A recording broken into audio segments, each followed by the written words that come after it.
I saw this message that says, disable auto download to avoid malware via WhatsApp group chats. Then decided to make a video on how to do that. Open your WhatsApp. At the top right section, click on the three-dotted icon. You should see options, just like mine on screen. I want you to click on Settings. Scroll below to Storage and Data. If this is your first time on this channel, please subscribe. Click on Storage and Data. This will take you now to the section to stop auto download. Media auto download is where you should turn off auto download.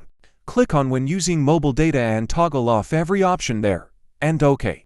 Click on when connected to Wi-Fi and do same. Please subscribe, it will encourage us to make more videos.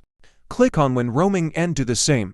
Stopping auto download won't only prevent you from malware, but also help you save mobile data, avoid unexpected charges, and also helps your device not download inappropriate images. Subscribe, like, share and comment what video you want us to make next in comment section.